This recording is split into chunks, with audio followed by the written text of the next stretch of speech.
Votre rendez-vous, merci pour l'accueil, vous emmène aujourd'hui dans la métropole européenne de Lille et je vous présente Philippe Lacasse, maire de Huicre. Bonjour, ça va bien? Bonjour, bienvenue à Huicre. Alors, Huicre, justement, village de combien d'habitants?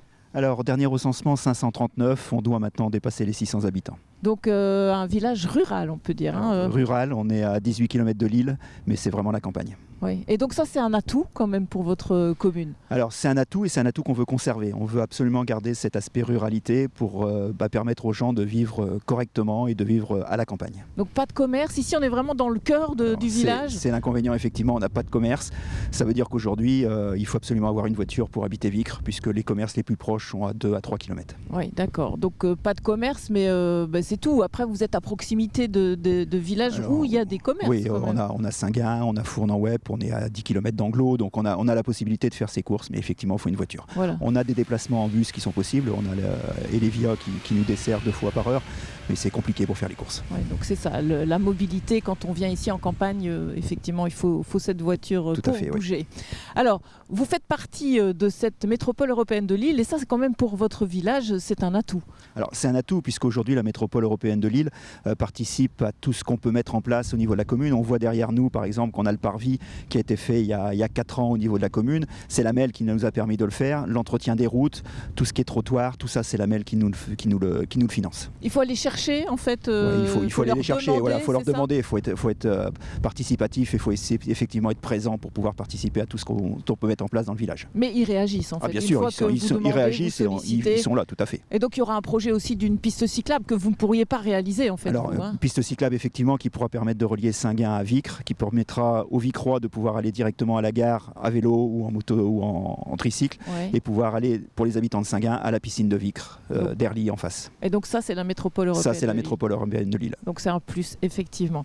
Alors, autre chose, là, on a notre église, là, derrière, l'église de ce village. Vous avez connu une petite tempête. Au mois de février. Ce côté-ci, on ne le voit pas. Mais effectivement, de l'autre côté. De l'autre côté, on a des tuiles qui se sont envolées avec la tempête du mois de février. Et aujourd'hui, c'est le souci au niveau de la commune, puisqu'on doit faire une réfection complète de la toiture et ça a un coût très important qu'on ne peut pas financer seul et il faudra aller chercher les subventions pour pouvoir le faire. Ouais, parce que le budget de la commune ne le permet pas, en fait. La rénovation de l'église, c'est un quart du budget de la commune. Ouais, donc c'est compliqué. Quel projet vous avez en tête pour cette rénovation? Au niveau du projet, on a la possibilité de refaire ce qui était à l'identique, c'est-à-dire des ardoises comme c'était en place. On est en train de réfléchir également à la solution peut-être de mettre des panneaux photovoltaïques. On sait qu'aujourd'hui, c'est pour la possibilité d'aller chercher un gain d'énergie supplémentaire. Voilà, c'est en réflexion, on est en train de voir avec les subventions ce qu'il est possible de faire. C'est ça en fait les équipes municipales, c'est réfléchir en se disant on a un petit souci, mais qu'est-ce qu'on fait pour aussi ramener un peu d'électricité aussi dans le village. C'est le but d'un conseil municipal, c'est de pouvoir réfléchir à toutes les solutions, d'essayer de trouver ce qui pourrait être mis en place et puis de faire au mieux. Ok, bon, merci en tout cas pour cette partie-ci. On va continuer à visiter le village. Ok. On a évoqué les futurs travaux de la toiture avec Monsieur le maire et maintenant nous sommes à l'intérieur de l'église Saint-Va et justement on va parler des curiosités avec Marie-Jo Bonnel qui est ici. Bonjour. Oui, bonjour. Alors Marie-Jo, vous êtes habitante de Huicre, vous avez été maire et puis vous êtes adjointe au maire toujours aujourd'hui. Donc vous connaissez bien en fait l'histoire de ce village et de cette église. Alors qu'est-ce qu'il y a comme curiosité ici? Alors, dans cette église, elle a été démolie à la guerre 14-18.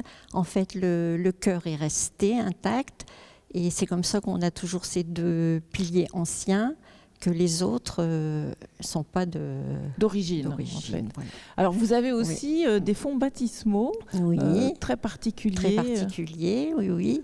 Et où ils servent encore au baptême à l'heure actuelle.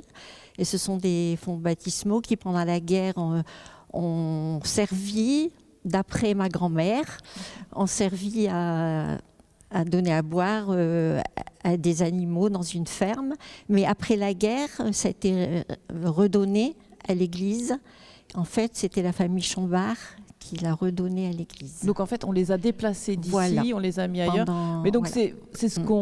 c'est une histoire en fait. Vous savez pas Oui, si c'est non, vrai, voilà. mais voilà. Voilà. Il y a des petites histoires comme Oui, ça voilà. qui se transmettent. Tout à fait. Ça, c'est pour les fonds baptismaux. Et puis alors, vous avez des vitraux qui ont été refaits.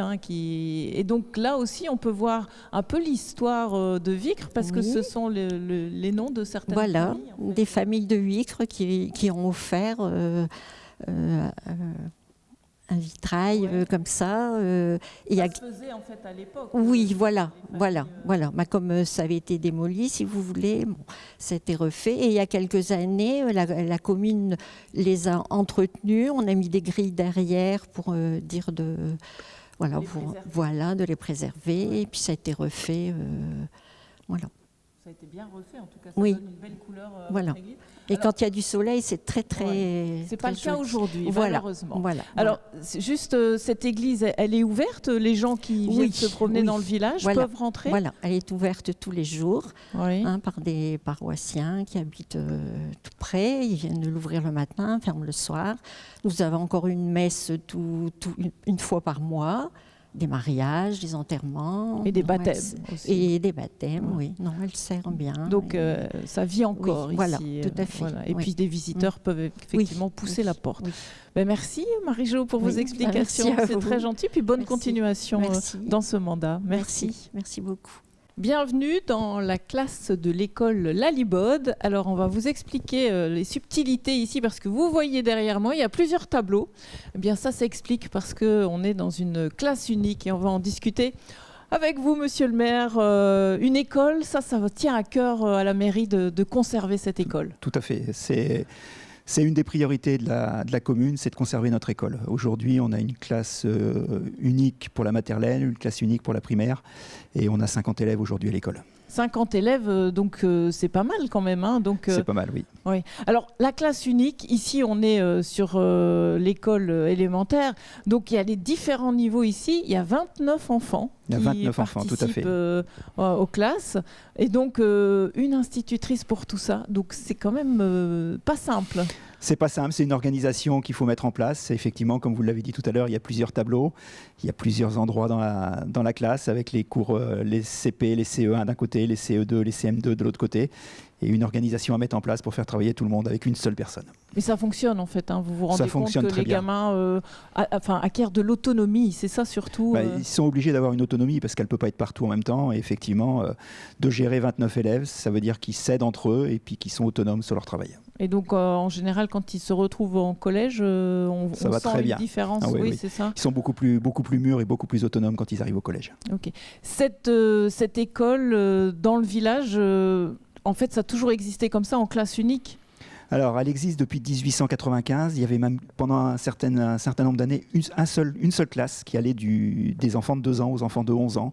Donc maintenant, on a quand même 2 niveaux. Il y a la classe primaire et la classe élémentaire. Donc, les enfants de 2 à 5 ans d'un côté, les enfants de 6 à 11 ans de l'autre côté. Oui. Donc en fait, voilà. Et vous vous battez pour la conserver. Il y a plus ou moins 80 enfants sur votre village. Environ 80-90 enfants sur le village et on en a 50 qui sont encore à l'école. Et d'autres, en fonction des parents, vont ailleurs. En fonction des frères et sœurs, des parents, des choix. Il y en a d'autres qui vont sur d'autres communes. Mais pas de danger pour le moment pour votre école là-dessus. Pas de danger pour les 10 prochaines années. Ouais.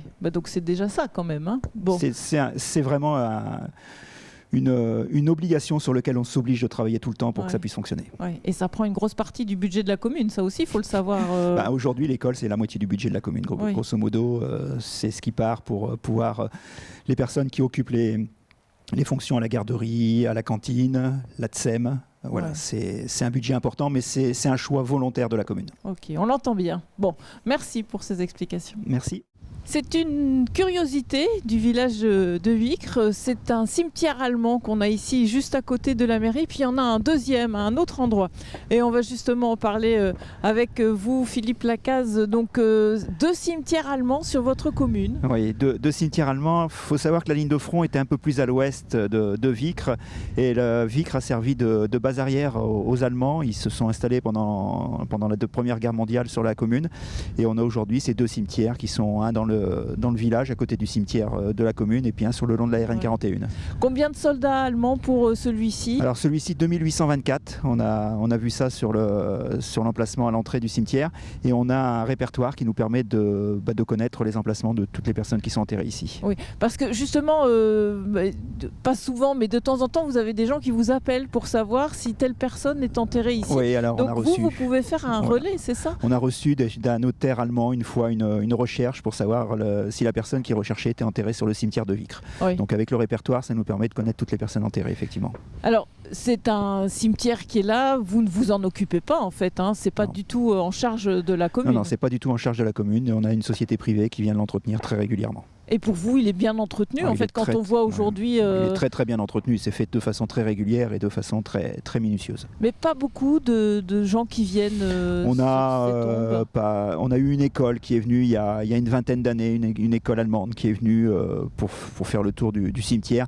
C'est la seule visite, après on a quelques privés qui viennent de temps en temps, mais vraiment très, très peu de personnes. Mais donc ce cimetière est ouvert en fait. Le cimetière est ouvert, vous avez un accès ici qui permet de rentrer directement à l'intérieur. Et on peut effectivement venir se recueillir sur les tombes si on veut, c'est vraiment... Tout à fait, oui. Bien, merci Monsieur le maire de nous avoir fait découvrir votre commune et puis d'avoir découvert toutes ces petites curiosités aussi. Bonne continuation dans votre mandat et puis merci à vous de nous avoir suivis.